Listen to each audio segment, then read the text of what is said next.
السلام عليكم ورحمة الله وبركاته. بسم الله الرحمن الرحيم. الحمد لله حمد الشاكرين، وصلوات ربي وسلامه على النبي الأمين نبينا محمد وعلى آله وصحبه ومن سار على نهجه إلى يوم الدين. أما بعد. যাবতীয় প্রশংসা, গুণগান, হামদ, তারিফ এবং স্তুতি সেই মহান আল্লাহ সুবহানাহু ওয়া তাআলার নিমিত্তে পেশ করছি, যিনি আমাদেরকে এই অনলাইন ভিত্তিক ইসলামী শরিয়া কোর্সের আজকের এই ফিকার ক্লাসে উপস্থিত হওয়ার তৌফিক দান করেছেন। আমরা সেই মহান রব্বুল আলামিনের শাহী দরবারে হৃদয়ের গহীন থেকে কালিমাতুশ শুকর আদায় করি। সকলেই পড়ি আলহামদুলিল্লাহ। অতঃপর সালাত সালাম ও অবারিত শান্তির ধারা বর্ষিত হোক সর্বকালের সর্বশ্রেষ্ঠ মহামানব, মানবতার মুক্তির মহান দিশারি খাতামুল আম্বিয়া নবী মুহাম্মদ রাসূলুল্লাহ সাল্লাল্লাহু আলাইহি ওয়াসাল্লামের প্রতি। আসুন আমরা প্রিয় নবীর প্রতি হৃদয়ের সবটুকু ভালোবাসা উজাড় করে সালাত ও সালাম পেশ করি। সকলেই পড়ি সাল্লাল্লাহু আলাইহি ওয়াসাল্লাম। মোহতারাম ও মুআজ্জাজ প্রাণপ্রিয় দর্শক শ্রোতা ভাই এবং বোনেরা, আশা করি আপনারা সকলে ভালো আছেন। রব্বুল আলামিন এর নিকট দোয়া করি তিনি যেন আমাদের সবাইকে সবসময় ভালো রাখেন, সুস্থ এবং নিরাপদে রাখেন এবং দ্বীনের উপরে আল্লাহ ভীতি তথা আল্লাহর বিধিবিধানের উপরে আমাদেরকে প্রতিষ্ঠিত রাখেন। আমরা রব্বুল আলামিনের কাছে সেই দোয়া করি, আল্লাহুম্মা আমিন। অতঃপর আপনারা আমার বক্তব্য শুনতে পাচ্ছেন কি না দয়া করে কমেন্ট করে জানাবেন। আর যথারীতি আপনাদের ফ্রেন্ডসদেরকে আপনারা আমাদের এই লাইভ প্রোগ্রামে ইনভাইট করুন, তাদেরকে মেনশন করুন বা বিভিন্ন পেজে শেয়ার করে দিন, যেন তারাও এখান থেকে উপকৃত হতে পারে। আল্লাহ তাআলা সবাইকে তৌফিক দান করুন, আল্লাহুম্মা আমিন। প্রিয় দর্শক শ্রোতা, দিনী ভাই এবং বন্ধুগণ, আমরা আজকে অত্যন্ত গুরুত্বপূর্ণ একটি বিষয় নিয়ে আলোকপাত করার চেষ্টা করব ইনশাআল্লাহ তাআলা। যে বিষয়টি প্রধানত নারীদের সাথে সম্পর্কিত, এতটা সত্ত্বেও পুরুষদের জন্য এই বিষয়গুলো জানা জরুরি। নারী এবং পুরুষ সকলের জন্যেই এলেম অন্বেষণ করা ফরজ।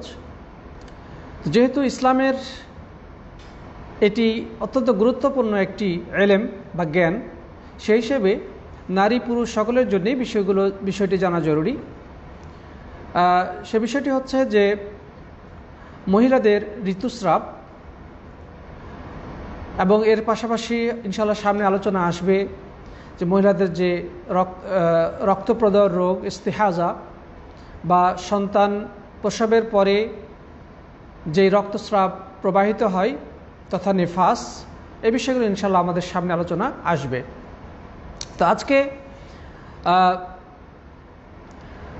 আল্লাহ সুবহানাহু ওয়া তাআলার পক্ষ থেকে একটি অবধারিত বিধান, যেটি প্রত্যেক আদম সন্তান এর কন্যাদের মধ্যে হয়ে থাকে, হায়েজ বা ঋতুস্রাব বা যেটাকে আমরা অনেক সময় ইংলিশে মিন্স বলে থাকি, এই বিষয়টি আমাদের জানা দরকার। নারীরা তো প্রতিনিয়তই এই সমস্যার সম্মুখীন হন, তবে পুরুষদেরও এই বিষয়টি জানা এই কারণে জরুরি যে তাদের স্ত্রীদেরকে তাদেরকে জ্ঞান দিতে হবে, বা যারা জানে না তাদের কাছে এই জ্ঞান পৌঁছে দেওয়ার চেষ্টা করতে হবে। এই সমস্যায় আমাদের অধিকাংশ নারী আজকে জর্জরিত, বা নেফাস, হায়েজ বা রক্তপ্রদর, ইস্তেহাজা, এই মাসালাগুলো সম্পর্কে আজকে অধিকাংশ মুসলিম নারীরাই অজ্ঞ, যার কারণে এই সংক্রান্ত যে হুকুম আহকামগুলো রয়েছে, যে বিধিবিধানগুলো রয়েছে, সে সম্পর্কে তারা অনেক ধরনের ভুল ভ্রান্তিতে লিপ্ত হয়। অথচ ইসলামের দাবি হচ্ছে যে প্রত্যেক ব্যক্তিকে দ্বীনের ইলমের ওপরে, দিব্য জ্ঞানের উপরে ভিত্তি করে তাদের জীবন অতিবাহিত করতে হবে। আল্লাহর হুকুম আহকামগুলো যথানিয়মে প্রতিপালন করতে হবে এবং আল্লাহর সন্তুষ্টি অর্জনের উপরে তাদের জীবন পরিচালনা করতে হবে। তো যাই হোক, আমরা এ পর্যায়ে হায়েজ বা ঋতুস্রাব বা মিন্স সংক্রান্ত ইসলামী শরীয়তের মাসাইলগুলো আলোচনা করার চেষ্টা করব। ওমা তৌফিক ইল্লা বিল্লাহ। প্রিয় উপস্থিতি, সাথী বন্ধুগণ, মহিলাদের ঋতুস্রাব হওয়ার যে বিষয়টি, এটি প্রত্যেক প্রাপ্তবয়স্ক নারীর হয়ে থাকে এবং সকলেরই এই বিষয়ে জানা খুবই গুরুত্বপূর্ণ, খুবই জরুরি। হাদিসে আল্লাহ রাসূল সাল্লাল্লাহু আলাইহি ওয়াসাল্লাম এ ব্যাপারে বলেছেন যে এটি এমন একটি বিধান, যে বিধানের ব্যাপারে আল্লাহ রাব্বুল আলামিনের পক্ষ থেকে যে বিধানটি আল্লাহ সুবহানাহু ওয়া তাআলা অবধারিত করে দিয়েছেন। যেমন সূরা নাসাঈতে সহিহ সনদে বর্ণিত হয়েছে, মা জননী আয়েশা রাদিয়াল্লাহু তাআলা আনহা বলছেন যে খারাজনা লা নানবি ইল্লাল হজ, যে আমরা কেবল হজের উদ্দেশ্যেই বের হয়েছিলাম। ফালাম্মা কুন্না বিসারিফা হিজতু, মা জননী আয়েশা বলছেন যখন আমরা সারিফ নামক স্থানে পৌঁছলাম, যেটা মক্কা থেকে মদিনার দিকে প্রায় বর্তমানে 16 কিলোমিটার দূরে অবস্থিত একটি জায়গার নাম। সে সারিফা নামক জায়গায় যখন আমি সারিফ নামক জায়গায় সেখানে পৌঁছার পরে আমার ঋতুস্রাব শুরু হলো। মা জননী আয়েশা বলছেন যে আমার হায়েজ বা ঋতুস্রাব শুরু হলো। ফাদাখালা আলাইয়া রাসূলুল্লাহ সাল্লাল্লাহু আলাইহি ওয়াসাল্লাম ওয়া আনা আবকি, তো আমি আমার তাঁবুতে বসে কাঁদতেছিলাম। সেখানে তাঁবু ফেলা হয়েছিল, সে তাঁবুর মধ্যে আমি কাঁদতেছিলাম, বসে বসে কাঁদছি। আল্লাহ রাসূল সাল্লাল্লাহু আলাইহি ওয়াসাল্লাম ইত্য বছরে আমার তাঁবুতে প্রবেশ করলেন। এসেই তার ক্রন্দন দেখেই তিনি বুঝতে পারলেন যে কিছু একটা ঘটেছে। আল্লাহ রাসূল বুঝতে পেরেছেন যে আসলে তার কি সমস্যা হয়েছে। তিনি বলতেছেন ফাকালা আহিজতি, আল্লাহ রাসূল সাল্লাল্লাহু আলাইহি ওয়াসাল্লাম অনুমান করে বললেন যে তোমার কাঁদার কারণ কি এটাই যে তোমার ঋতুস্রাব শুরু হয়ে গেছে? কুলতু নাম, তিনি বললেন যে হ্যাঁ। ক্বালা ইন্না হাযা শাইউন কাতাবাহু আল্লাহু আযজা ওয়া জাল্লা আলা বানাতি আদম, তখন আল্লাহ রাসূল সাল্লাল্লাহু আলাইহি ওয়াসাল্লাম তার প্রিয়তমা স্ত্রী মা জননী আয়েশা সিদ্দিকা রাদিয়াল্লাহু তাআলা আনহাকে বললেন যে এটা এমন একটি জিনিস যা আল্লাহ তাআলা আদমের কন্যাদের উপরে অবধারিত করে দিয়েছেন, সুতরাং তুমি কান্না করো না, এটা স্বাভাবিক। আল্লাহ রাসূল সাল্লাল্লাহু আলাইহি ওয়াসাল্লাম তাকে সান্ত্বনা দিচ্ছেন যে এই ঋতুস্রাব বা হায়েজের বিষয়, হায়েজ হচ্ছে এটি এমন একটি বিষয় যা আল্লাহ সুবহানাহু ওয়া তাআলা আদম এর কন্যাদের উপরে আবশ্যক করে দিয়েছেন, অবধারিত করে দিয়েছেন। ফাকদি মা ইয়াকদিল মুহরিম গায়রা আন লা তাতুফি বিল বাইত, অতএব যেহেতু আমরা এখন হজের সফরে এসেছি, তাহলে তুমি এক কাজ করো, ইহরামকারীরা, অন্যান্য ইহরামকারীরা হজ এবং উমরার যে সমস্ত কার্যাবলী রয়েছে সবগুলোই তাদের মতো তুমিও করো, শুধু কাবা ঘরের তওয়াফ বাদ দিয়ে। কাবা ঘরের তওয়াফটা করবে না, এছাড়া সাই, মক্কায় আপনার আরাফাতে গমন, মুজদালিফা, মিনা, পাথর নিক্ষেপ ইত্যাদি যা কিছু আছে সবই তুমি করতে পারবে, শুধুমাত্র আল্লাহর ঘর বাইতুল্লাহ কাবা ঘর তওয়াফ করবে না। তো আল্লাহ রাসূল সাল্লাল্লাহু আলাইহি ওয়াসাল্লাম মা জননী আয়েশা রাদিয়াল্লাহু তাআলা আনহাকে এই মর্মে নির্দেশনা দিলেন। তাহলে আমরা এই হাদিস থেকে যে জিনিসটা পেলাম যে এটি আল্লাহর পক্ষ থেকে অবধারিত একটি বিষয় যা আদমের কন্যাদের উপরে আল্লাহ সুবহানাহু ওয়া তাআলা আবশ্যক করে দিয়েছেন। এটি সহিহ বুখারীতেও বর্ণিত হয়েছে, সহিহ মুসলিমেও বর্ণিত হয়েছে হাদিসটি, এবং কিন্তু আমরা যে হাদিসটি পড়লাম সুনান নাসাঈ থেকে। যাই হোক, তাহলে আমরা বুঝতে পারলাম যে আল্লাহ সুবহানাহু ওয়া তাআলার এই অবধারিত বিধানটি যেহেতু প্রত্যেক নারীরই হয়ে থাকে, সুতরাং এ সম্পর্কে জ্ঞান অর্জন করা আমাদের জন্য খুবই গুরুত্বপূর্ণ। প্রিয় বন্ধুগণ, এখন আমরা জানব যে হায়েজ কাকে বলে। আমরা এ সম্পর্কে কিছু ধারণা নেওয়ার চেষ্টা করব। হায়েজ শব্দটি হচ্ছে আরবি। হায়েজ শব্দটি হচ্ছে আরবি। এটি আরবি শব্দ, এর শাব্দিক অর্থ হচ্ছে সাইলানুশাই ওয়া জিরিয়ানুহু, মানে কোনো কিছু প্রবাহিত হওয়া, যেমন পানি প্রবাহিত হয় বা যে কোনো তরল জিনিস গড়িয়ে পড়ে। তো হায়েজ শব্দের শাব্দিক অর্থ হচ্ছে কোনো তরল বস্তু গড়িয়ে পড়া বা প্রবাহিত হওয়া। আর ইসলামী শরীয়তের পরিভাষায় হায়েজ বলা হয়ে থাকে, সেটি হচ্ছে যে নারীদের গর্ভাশয় থেকে যেই রক্তটা প্রবাহিত হয় প্রাপ্তবয়স্ক হওয়ার পরে নির্দিষ্ট সময়ের মধ্যে, নারীদের প্রতি মাসে নির্দিষ্ট সময়ে তার গর্ভাশয় থেকে যে রক্তটা প্রবাহিত হয় প্রাপ্তবয়স্ক হওয়ার পরে।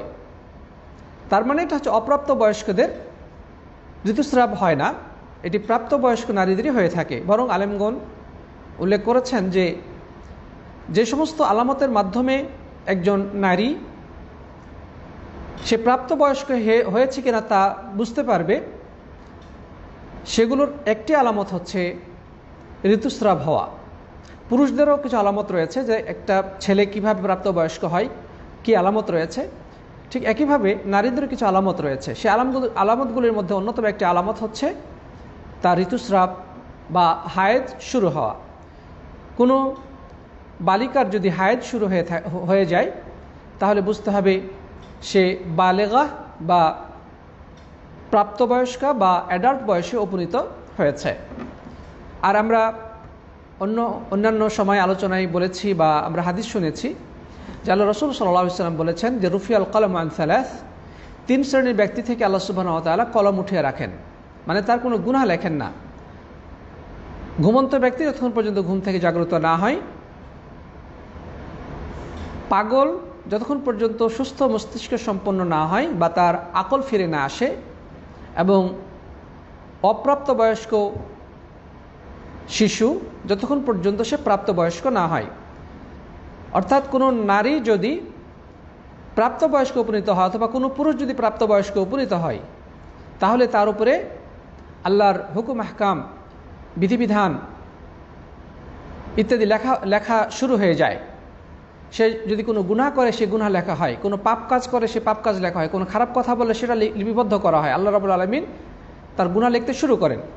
সুতরাং আমাদের প্রত্যেকেরই সচেতন থাকা উচিত যে আমাদের কন্যারা অ্যাডাল্ট বয়সে বা প্রাপ্তবয়স্ক হলো কিনা, আমাদের ছেলেরা প্রাপ্তবয়স্ক হলো কিনা, তাদের এই বিষয়ের প্রতি আমাদের প্রত্যেকেরই সূক্ষ্ম দৃষ্টি রাখা উচিত, যেন তারা আল্লাহর বিধানের ক্ষেত্রে কোনো ধরনের অলসতা করার সুযোগ না পায় বা অজ্ঞতার কারণে আল্লাহর বিধান যেন লঙ্ঘিত না হয় তাদের মাধ্যমে। দুর্ভাগ্য হলো সত্য যে আজকে অনেক অভিভাবক তাদের সন্তানদের ব্যাপারে এতটাই অজ্ঞ, এতটাই বেখেয়াল, অসচেতন যে তার কন্যা বড় হয়ে গেছে, প্রাপ্তবয়স্ক হয়ে গেছে, সেদিকে তার কোনো ভ্রুক্ষেপ নেই, পর্দার কোনো ভ্রুক্ষেপ নেই, সালাতের কোনো ভ্রুক্ষেপ নেই, হাইজ নেফাসের মাসাইলগুলো তাকে জানাতে হবে বা তাকে শেখাতে হবে সেই ব্যাপারে কোনো গরজ তারা অনুভব করে না। অনুরূপভাবে না ছেলেদের ব্যাপারেও তারা অনেক অবহেলা প্রদর্শন করে। প্রিয় বন্ধুগণ, মনে রাখতে হবে প্রত্যেক অভিভাবক এক একজন দায়িত্বশীল তার সন্তানদের ব্যাপারে। আলা কুল্লুকুম রাইন ওয়া কুল্লুকুম মাসউলুন আন রাইয়াতিহি, প্রত্যেকেই তোমরা এক একজন দায়িত্বশীল, তোমাদের দায়িত্ব সম্পর্কে আল্লাহর কাছে অবশ্যই জিজ্ঞাসিত হবে।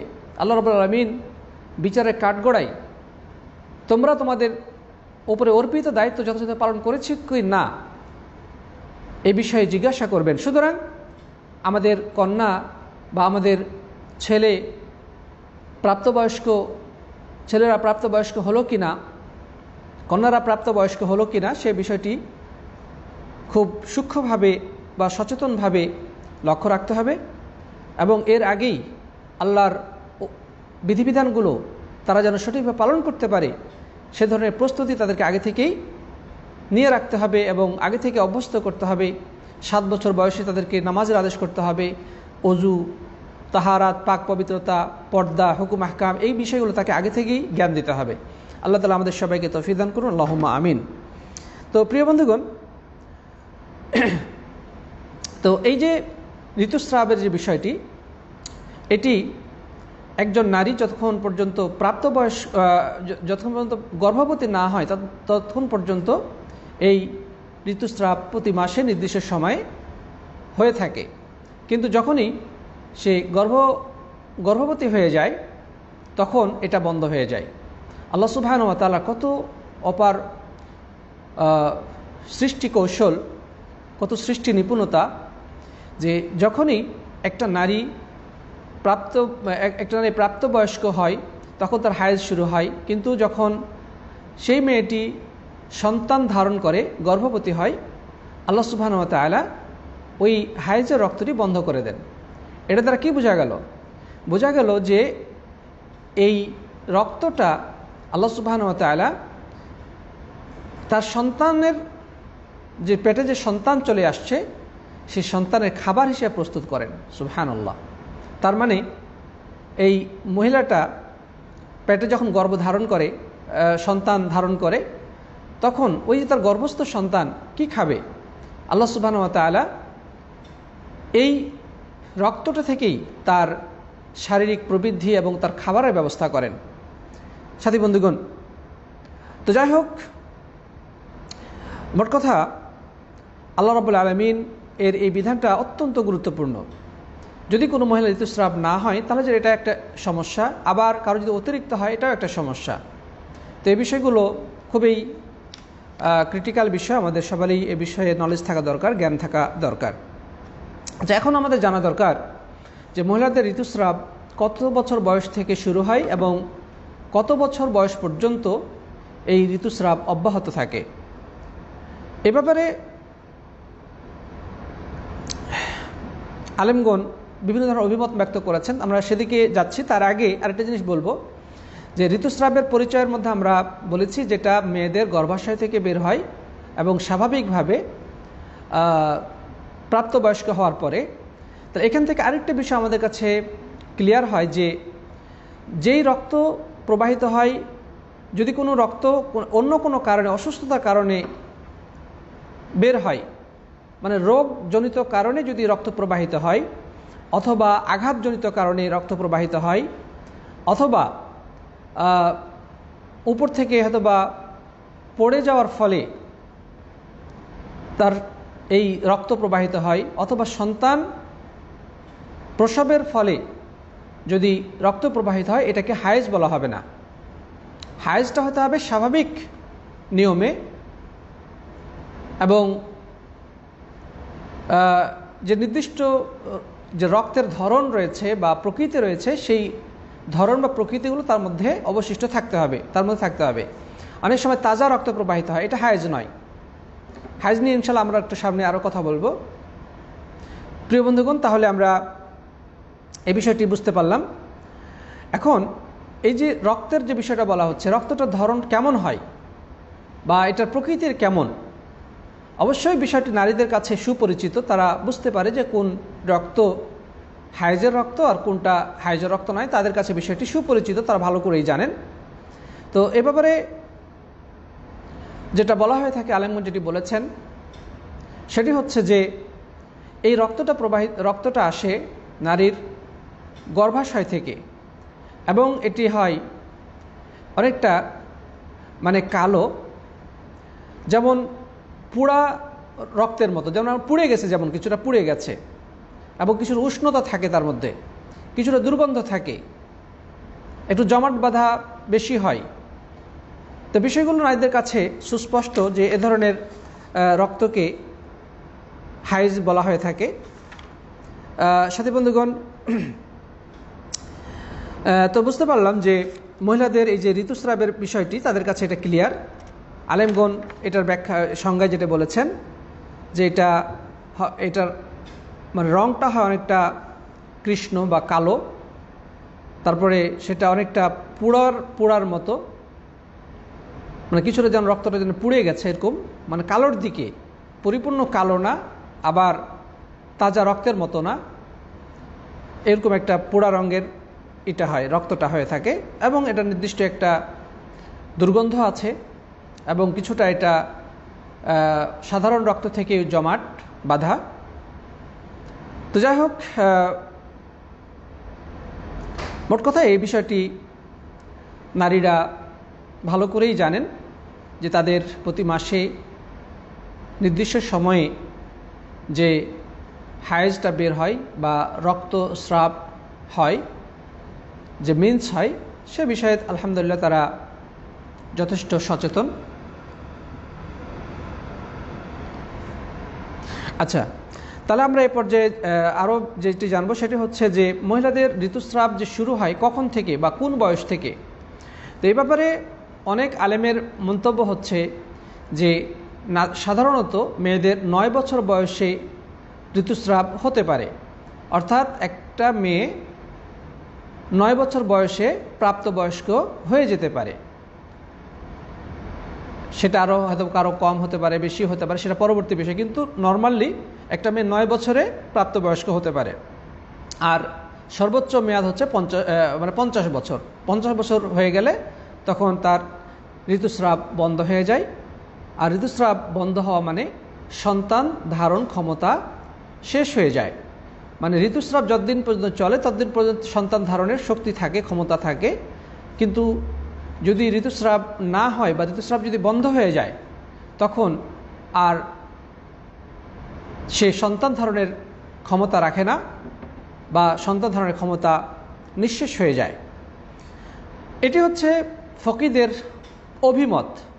কিন্তু এ ব্যাপারে সঠিক যেটা কথা হচ্ছে সেটা যে কোরআন হাদিসে এ ধরনের কোনো নির্দিষ্ট মেয়াদ বলে দেওয়া হয়নি যে 9 বা 50, সর্বনিম্ন 9 এবং সর্বোচ্চ 50, এ ধরনের নির্দিষ্ট কোনো মেয়াদ বলা হয়নি।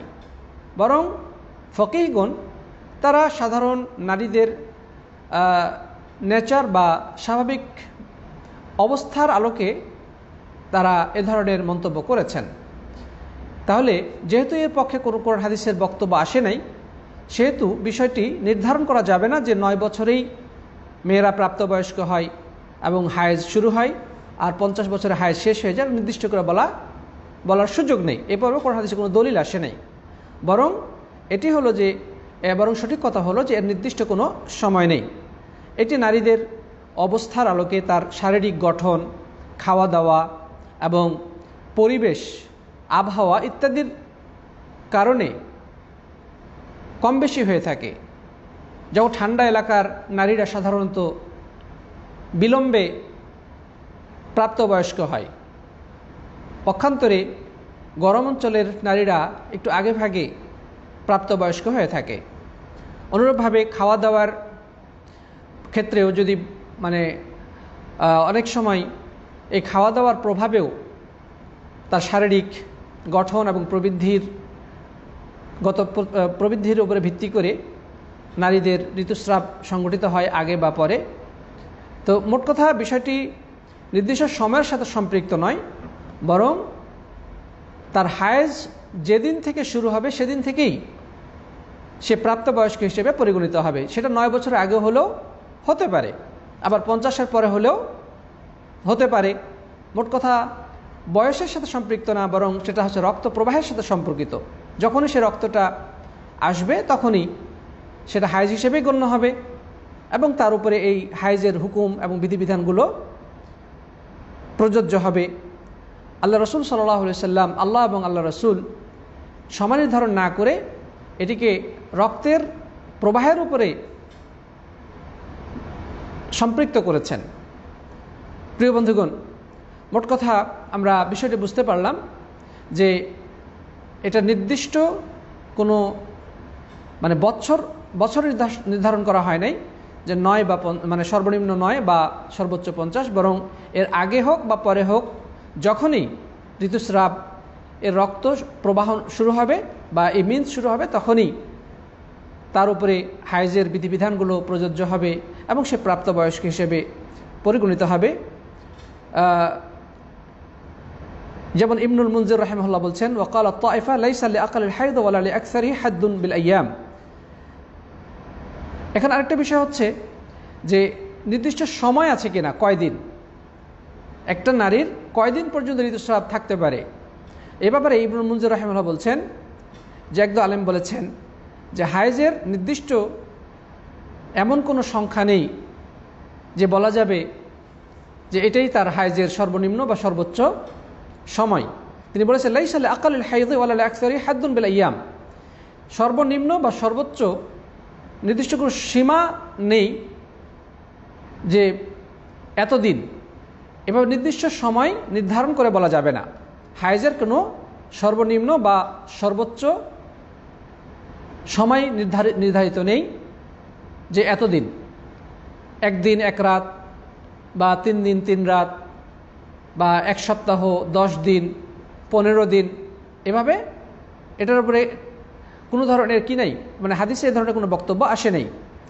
তো শাইখুল ইসলাম ইবনে তাইমিয়া রাহিমাহুল্লাহ এই অভিমতটাই ব্যক্ত করেছেন এবং ইবনে উসাইমিন রাহিমাহুল্লাহ বলেছেন হাদা হুয়া সওয়াব, এটি হচ্ছে সঠিক, লিআন্নাহু ইয়াদুল্লু আলাইহিল কিতাব ওয়াস সুন্নাহ ওয়াল ইতিবার, এটি হচ্ছে কোরআন এবং সুন্নাহর দ্বারা প্রমাণিত এবং এটি গ্রহণযোগ্য নীতি যে হায়েজ সেটা নির্দিষ্ট সময়ের সাথে সম্পৃক্ত না, সেটা একদিন এক রাতও হতে পারে সর্বনিম্ন, বা আরও কম হতে পারে, আবার 15 দিন হতে পারে, তার বেশিও হতে পারে।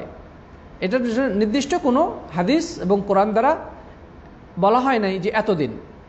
তাহলে আমরা দুটি জিনিস এখানে জানতে পারলাম যে নারীদের হায়েজ শুরু এবং শেষের যে বিষয়টি, অর্থাৎ কত বছর বয়সে শুরু হয় এবং কত বছর শেষ হয়, এটি যেমন কোরআন হাদিস দ্বারা প্রমাণিত নয়, ঠিক একইভাবে মেয়েদের ঋতুস্রাব কয়দিন অব্যাহত থাকে, সেটা মেয়াদ কতদিন, সেটাও নির্ধারিত নাই।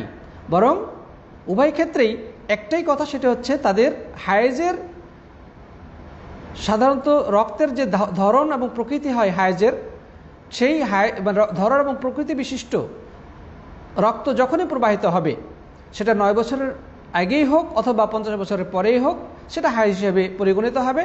ঠিক একইভাবে সেটা যদি মানে একদিন সময়ের মাঝেই ওই ঋতুস্রাবটা শুরু হয় এবং শেষ হয়ে যায়, তারপরও ওইটাই ধর্তব্য হবে।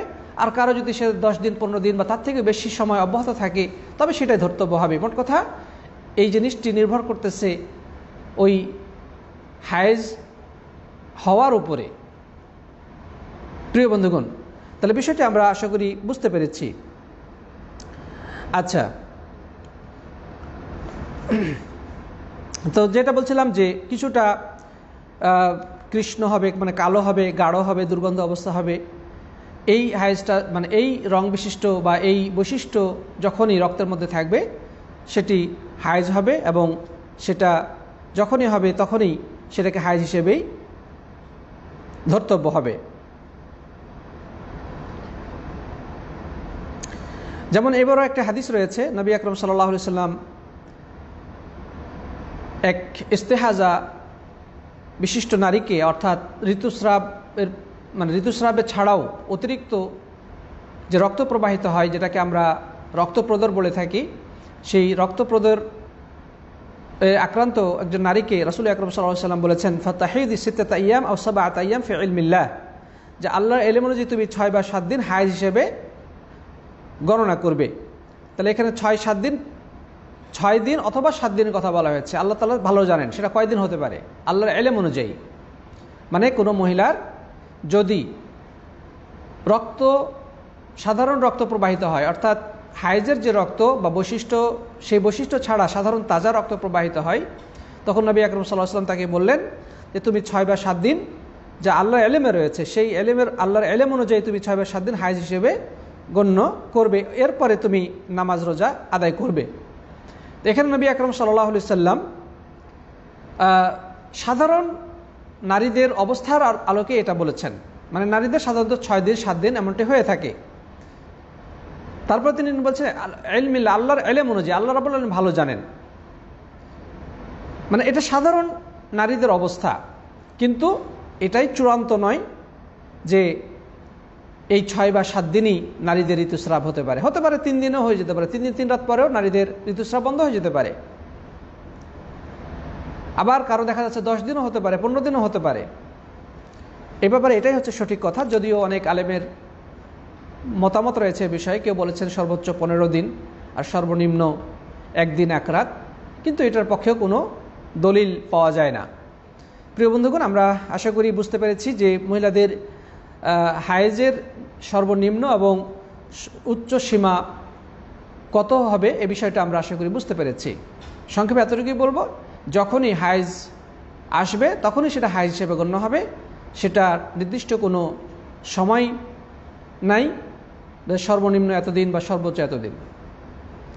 আচ্ছা, তাহলে আমরা আশা করি এই বিষয়টাও বুঝতে পারলাম। এরপর যে আমরা যে বিষয়টি জানবো সেটি হচ্ছে যে মহিলাদের জন্যে হায়েজ এসে গেলে তার উপরে কি কি কাজ করা হারাম, বা এই হায়েজবতী ঋতুবতী নারীর জন্য ইসলামী শরীয়তের নির্দিষ্ট কতিপয় বিধিবিধান সেগুলো কি কি, আমরা এগুলো জানার চেষ্টা করবো ইনশাআল্লাহ। সাথী বন্ধুগণ, প্রথমে আমরা যেটা বলবো সেটি হচ্ছে যে ইসলাম হচ্ছে একটি স্বভাবজাত একটি মহান জীবন আদর্শের নাম। আল্লাহ সুবহানাহু ওয়া তাআলা মানুষের নেচারের সাথে সঙ্গতিপূর্ণ বিধিবিধানগুলো দিয়েছেন। ইহুদিদের মধ্যে একটা কথা প্রচলিত ছিল যে কোনো নারী যখন ঋতুবর্তী হয় তখন সে নাপাক হয়ে যায়, মানে যতদিন সে পবিত্র না হবে, হায়েজ বন্ধ না হবে, সে নাপাক। এবং এ কথাটুকু ঠিক আছে, নাপাক, কিন্তু তারা কি করত, তার আশেপাশেও যেত না, বা তাকে স্পর্শ করা তো দূরে থাক, তাকে রান্নাঘরে পর্যন্ত ঢুকতে দিত না, এবং অন্য নারীরা তার থেকে দূরে থাকত, এবং স্বামী তাকে স্পর্শ করত না। এবং বর্তমানে হিন্দুদের মধ্যেও এই ধরনের একটা প্রচলন রয়েছে, ঋতুবতী নারীরা তারা অশুচি, এবং যার কারণে তাদের রান্নাঘরে ঢুকতে পারবে না, বা পারিবারিক বিভিন্ন কাজ, সাংসারিক বিভিন্ন কাজ এগুলো করতে পারবে না। এ ধরনের কিছু কুসংস্কার হিন্দু বা ইহুদি ধর্মে প্রচলিত রয়েছে। কিন্তু ইসলামের যে বিধিবিধান সেটি সম্পূর্ণ ব্যতিক্রমী। বরং ইসলাম যেটা বলেছে সেটি হচ্ছে যে একজন নারী সে হায়েজ হলেও তার শরীরটা নাপাক হয় না, অর্থাৎ তাকে স্পর্শ করলে অন্য কেউ নাপাক হয়ে যাবে, বিষয়টি এমন নয়। বরং নবী আকরাম সাল্লাল্লাহু আলাইহি ওয়াসাল্লাম তার স্ত্রী ঋতুবতী থাকা অবস্থায় তার কোলে মাথা রেখে তিনি কোরআন তেলাওয়াত করেছেন। আল্লাহ রসুল সাল্লাল্লাহু আলাইহি ওয়াসাল্লাম তার সাথে সাধারণ যে বিনোদনমূলক কার্যক্রম সেগুলো করেছেন এবং এবার অনুমতি দিয়েছেন। তবে এই অবস্থায় তার সাথে সহবাসে লিপ্ত হওয়া জায়েজ নেই, ইসলাম সেটা নির্দিষ্ট করে দিয়েছে। আল্লাহ তাআলা কোরআনে কারীমের সূরা বাকারার 222 নম্বর আয়াতে বলছেন, ইয়াসআলুনাকা আনিল মাহিদ কুল হুয়া আযান ফা'তাযিলুন নিসা ফিল মাহিদ, যে তারা তোমাকে প্রশ্ন করে হায়েজ সম্পর্কে, হে নবী আপনি বলে দিন এটি হচ্ছে অশুচি বা অনিষ্টকর, অতএব তোমরা মহিলাদেরকে হায়েজ অবস্থায় মহিলাদের থেকে তোমরা বিরত থাকো, অর্থাৎ মহিলাদের সাথে ঋতুস্রাব অবস্থায় মহিলাদের সাথে সহবাস থেকে দূরে থাকো। ওয়ালা তাকরাবুহুন্না হাত্তা ইয়াতহুরনা, এবং তাদের নিকটবর্তী হয়েও না, অর্থাৎ সহবাসে লিপ্ত হয়েও না যতদিন পর্যন্ত তারা পবিত্র না হয়। ফাইদা তাতাহারনা ফাতুহুন্না মিন হাইসু আমারাকুমুল্লাহ, এরপরে যখন তারা পবিত্রতা অর্জন করে, তখন যারা পবিত্র হয়, এরপরে তারা যখন পবিত্র হয়, অতএব তোমরা তাদের নিকটে যাও, তাদের কাছে আসো, আল্লাহ রাব্বুল আলামিন যেভাবে নির্দেশ দিয়েছেন, মানে তোমরা স্ত্রী গমন করো আল্লাহ রাব্বুল আলামিনের হুকুম অনুযায়ী। ইন্নাল্লাহা ইউহিব্বুত তাওয়াবিন ওয়া ইউহিব্বুল মুতাতাহহিরিন, নিশ্চয় আল্লাহ রাব্বুল আলামিন তওবাকারী এবং পবিত্রতা অর্জনকারীদেরকে ভালোবাসেন। তাহলে আল্লাহ সুবহানাহু ওয়া তাআলা এখানে কি বললেন? ইয়াসআলুনাকা আনিল মাহিদ, তারা তোমাকে জিজ্ঞাসা করে ঋতুস্রাব সম্পর্কে, হে নবী আপনি বলে দিন হুয়া আযান, এটি হচ্ছে অশুচি বা অপবিত্রতা বা অনিষ্টকর। আযা শব্দ অর্থ হচ্ছে কষ্টদায়ক, কষ্ট বা অনিষ্টকর। তো যাই হোক, এখানে অর্থটা হচ্ছে যে তারা অপবিত্র। ফা'তাযিলুন নিসা, অতএব তোমরা স্ত্রী মিলন থেকে দূরে থাকবে ঋতু অবস্থায়, এবং তাদের কাছেও যাবে না, মানে তাদের সহবাসে লিপ্ত হবে না পবিত্র হওয়া পর্যন্ত। যখন তারা পবিত্র হবে, এরপর আল্লাহর বিধান অনুযায়ী তোমরা স্ত্রী গমন করবে, মানে সহবাসে লিপ্ত হবে, নিশ্চয় আল্লাহ তাআলা তওবাকারীদেরকে এবং পবিত্রতা অর্জনকারীদেরকে ভালোবাসেন। তো সাথী বন্ধুগণ, তাহলে আমরা এখান থেকে কি পেলাম? যে মহিলাদের ঋতুস্রাব হলে, ঋতুস্রাব বন্ধ হওয়ার পরে গোসলের মাধ্যমে পবিত্রতা অর্জন করা ব্যতিরেকে তার সাথে সহবাসে লিপ্ত হওয়া জায়েজ নেই। আল্লাহ সুবহানাহু ওয়া তাআলা এটা হারাম করে দিয়েছেন। আলেমগণ এটিকে কবিরা গুনাহ হিসেবে আখ্যায়িত করেছেন, যেহেতু আল্লাহ সুবহানাহু ওয়া তাআলা এটা সরাসরি নিষেধাজ্ঞা আরোপ করেছেন যে তোমরা দূরে থাকো, তোমরা নারী সঙ্গ তথা নারীদের সাথে সহবাসে লিপ্ত হওয়া থেকে তোমরা দূরে থাকবে যতক্ষণ পর্যন্ত সে পবিত্র না হয়। আর পবিত্র কখন হবে? তার স্রাব বন্ধ হওয়ার পরে গোসল করবে, তারপরে সে পবিত্র হবে। গোসল আগ পর্যন্ত সে পবিত্র হবে না। শুধু ঋতুস্রাব বন্ধ হয়ে গেলেই পবিত্র হিসেবে গণ্য হচ্ছে না, যতক্ষণ পর্যন্ত সে গোসল না করবে। সুতরাং ঋতুস্রাব বন্ধ হওয়ার পরেই তার সাথে সহবাসে লিপ্ত হওয়া যাবে না, বরং অপেক্ষা করতে হবে গোসল করা পর্যন্ত। এখানেও কিছু মানুষ ভুল করে থাকে। প্রিয় বন্ধুগণ, তবে এই ঋতুস্রাব চলাকালীন সময় স্বামী স্ত্রী একে অপরের সাথে সহবাস ব্যতিরেকে অন্যান্য বিনোদনমূলক সব কিছুই করতে পারে। আল্লাহ রাসূল সাল্লাল্লাহু আলাইহি সাল্লাম বলেছেন, যেটি সহিহ মুসলিমে বর্ণিত হয়েছে, ইসনা কুল্লা শাইইন ইল্লা নিকাহ, যে তুমি যৌন সঙ্গম ছাড়া সব কিছুই করতে পারো। অর্থাৎ একে অপরের সাথে স্পর্শ বা পাশাপাশি থাকা, একে অপরের সাথে বিনোদনমূলক কার্যক্রম করা সবই জায়েজ রয়েছে। শুধু জায়েজ নাই কোনটা? সহবাসে বা যৌন সঙ্গমে লিপ্ত হওয়া।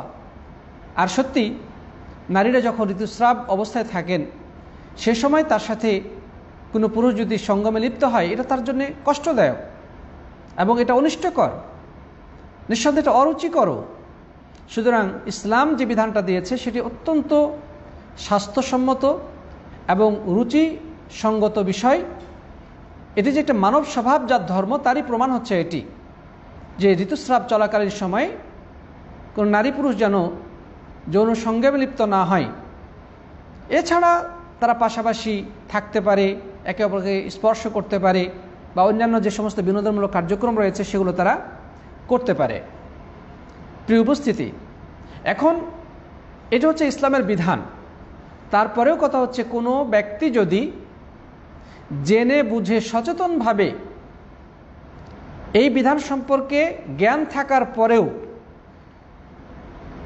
এই অবস্থায় স্ত্রী মিলনে লিপ্ত হয়, তাহলে ইসলাম এটিকে অপরাধ হিসেবে গণ্য করেছে এবং এটার জন্য কাফারা নির্ধারণ করেছে।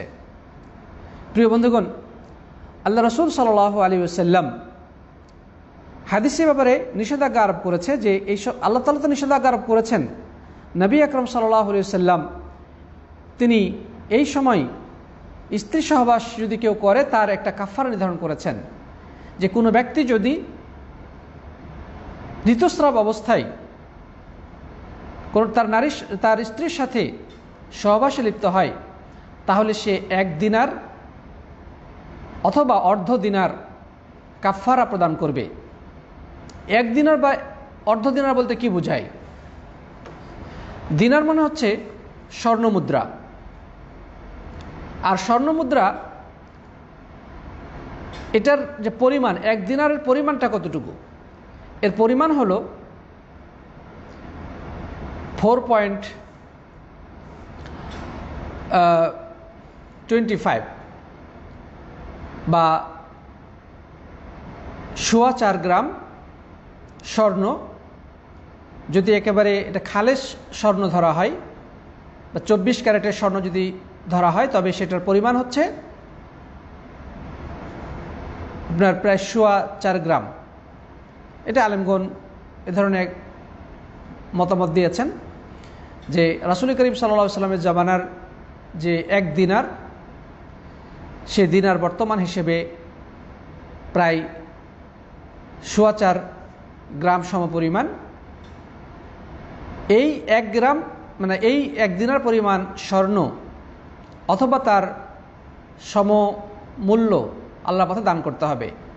আবার বলা হয়েছে অর্ধ দিনার, মানে 1 দিনার অথবা অর্ধ দিনার।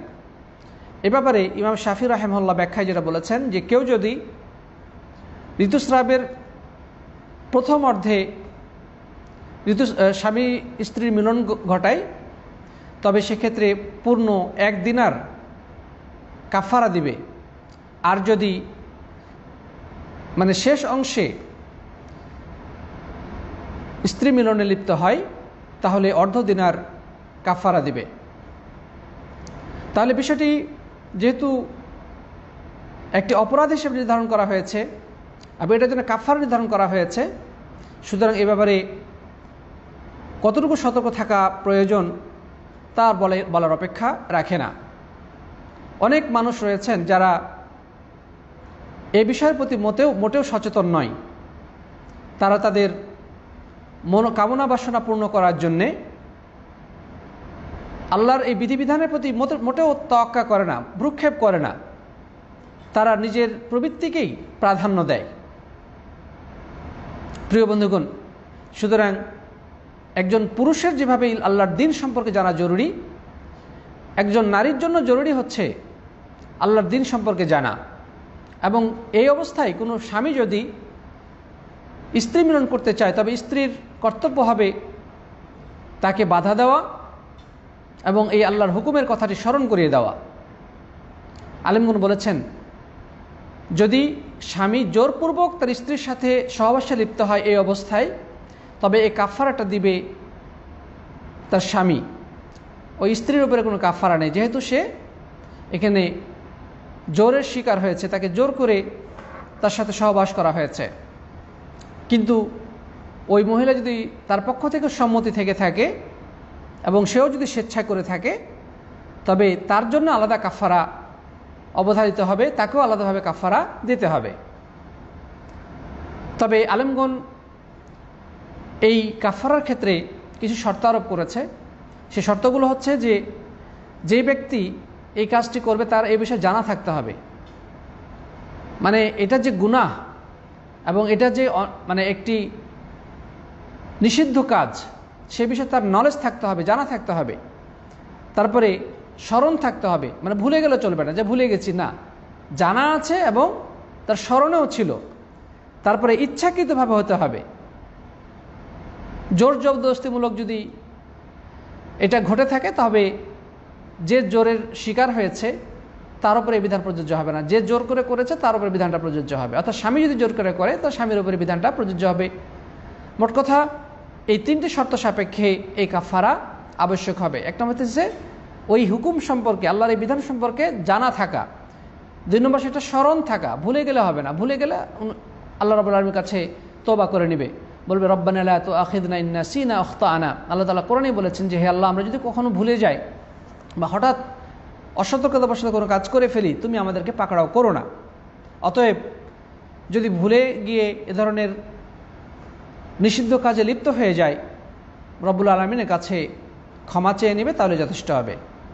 আরেকটা হচ্ছে যে ইচ্ছাকৃতভাবে করতে হবে, অনিচ্ছাবশত অর্থাৎ জোরপূর্বক যদি বিষয়টি ঘটে যায় তবে ইনশাআল্লাহ এতে কোনো কাফারা লাগবে না। আরেকটা হাদিস রয়েছে এই ব্যাপারে। নবী আকরাম সাল্লাল্লাহু আলাইহি সাল্লাম বলেছেন যে কোনো ব্যক্তি যদি তার স্ত্রীর সাথে সহবাসে লিপ্ত হয় ঋতুস্রাব অবস্থায়, অথবা কেউ যদি তার স্ত্রীর সাথে সহবাসের ক্ষেত্রে পিছনের রাস্তা ব্যবহার করে, অথবা কেউ যদি কোনো গণকের কথায় বিশ্বাস করে, তাহলে সে যেন কুফরির মতো অপরাধ করল। ফাকাদ কাফারা বিমা উনজিলা আলা মুহাম্মাদ সাল্লাল্লাহু আলাইহি ওয়াসাল্লাম, আল্লাহর পক্ষ থেকে প্রিয় নবীর প্রতি অবতীর্ণ আল্লাহর কিতাব কোরআনের সাথে সে যেন কুফরি করল। সুতরাং বিষয়টি খুবই ভয়ানক। নবী আকরাম সাল্লাল্লাহু আলাইহি ওয়াসাল্লাম কি বললেন?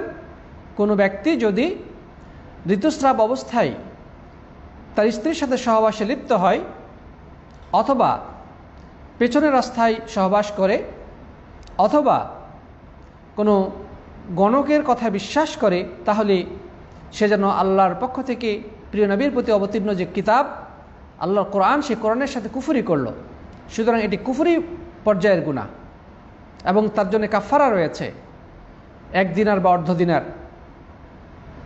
1 দিনার পরিমাণ আমরা বলেছি প্রায় 4.25 গ্রাম পরিমাণ খাঁটি স্বর্ণ, 24 ক্যারেটের স্বর্ণ,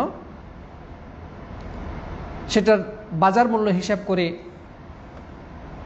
কাফারা দিয়ে দিতে হবে। যদি হাইজের প্রথম দিকে সে করে তাহলে 1 দিনার পূর্ণ কাফারা দিবে, আর যদি শেষ দিকে করে তাহলে অর্ধ দিনার কাফারা দিবে, যেমনটি ইমাম শাফি রাহিমাহুল্লাহ বলেছেন। প্রিয় বন্ধুগণ, তাহলে আমরা বিষয়টি বুঝতে পারলাম যে ঋতুস্রাব অবস্থায় সর্বপ্রথম যে কাজটি নাজায়েজ এবং কাবিরা গুনাহ সেটি হচ্ছে স্বামী স্ত্রীর মিলনে লিপ্ত হওয়া, এটি হারাম এবং কাফারা যোগ্য কাজ, এবং এটি আল্লাহ রাসূল সাল্লাল্লাহু আলাইহি ওয়াসাল্লামের ভাষায় কুফরির মতো একটি অপরাধ। সুতরাং বিষয়টিকে হালকাভাবে নেওয়ার কোনো সুযোগ নেই, নিজেকে কন্ট্রোল করতে হবে। আল্লাহর বিধানের কাছে নিজের প্রবৃত্তিকে অগ্রাধিকার দেওয়ার কোনো সুযোগ নেই, ইমানদার কখনো এটি করতে পারে না। আল্লাহ তাআলা আমাদেরকে হেফাজত করুন, আল্লাহুম্মা আমিন। 2 নম্বর যে বিষয়টি আমরা বলবো সেটি হচ্ছে ঋতুস্রাব চলাকালীন সময় সালাত সিয়াম আল্লাহ সুবহানাহু ওয়া তাআলা নারীদের জন্য মাফ করে দিয়েছেন। কেউ যদি করেও তা গ্রহণযোগ্য হবে না, আল্লাহ সুবহানাহু ওয়া তাআলা কবুল করবেন না। জেনে শুনে করা জায়েজ নেই, মানে ঋতুস্রাব অবস্থায় কোনো নারীর জন্য জায়েজ নেই যে সে সালাত আদায় করবে বা রোজা রাখবে। কেউ যদি রেখেও থাকে তাহলেও আল্লাহ রাব্বুল আলামিন তা কবুল করবেন না।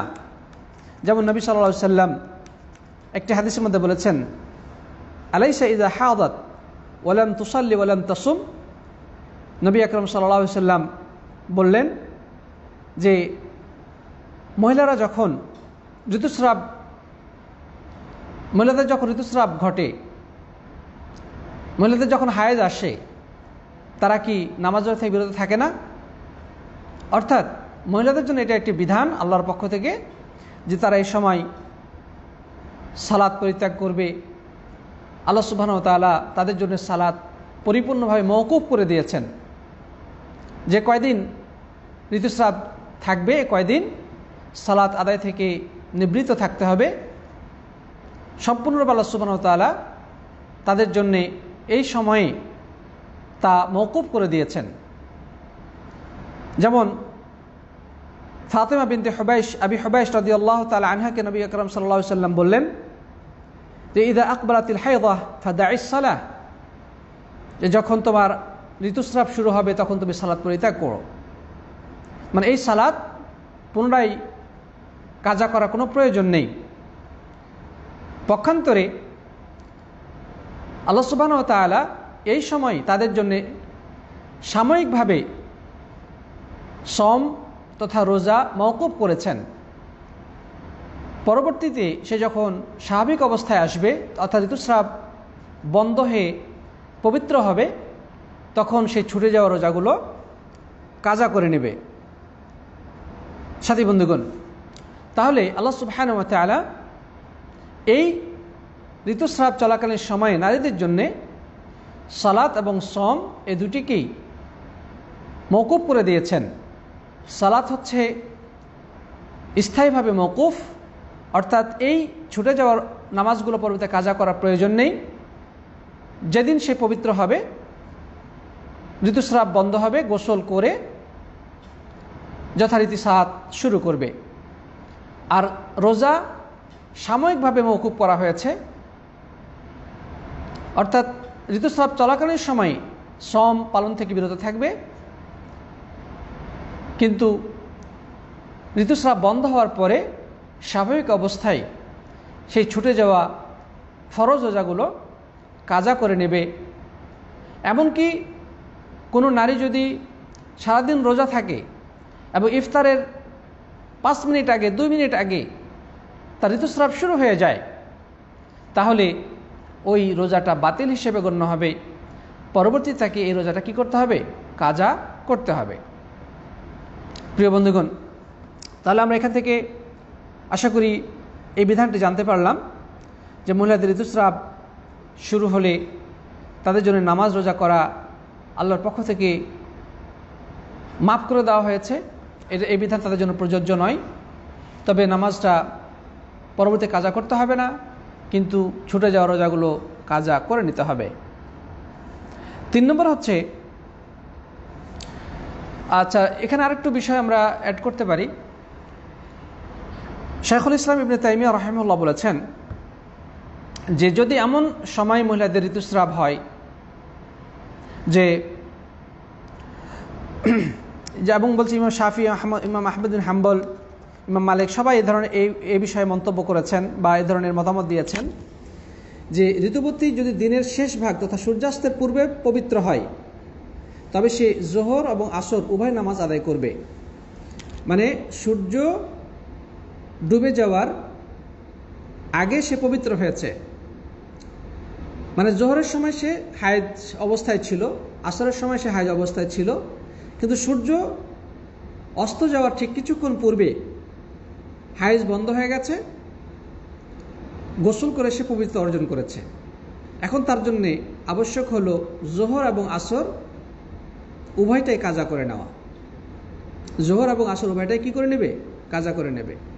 ঠিক অনুরূপভাবে যদি রাতের শেষ ভাগ তথা ফজরের পূর্বে পবিত্র হয়, ফজরের আগেই পবিত্র হয়ে গেছে, তার স্রাব বন্ধ হয়ে গেছে, গোসল করে সে পবিত্র হয়ে গেছে, এখন এই ক্ষেত্রে মাগরিব এবং ইশা উভয়টি তার জন্য কাজা করা আবশ্যক।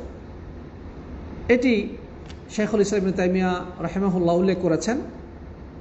এর কারণ হলো যে ইবনে আব্বাস রাদিয়াল্লাহু তাআলা আনহু এই মর্মে একটি ফতোয়া দিয়েছেন।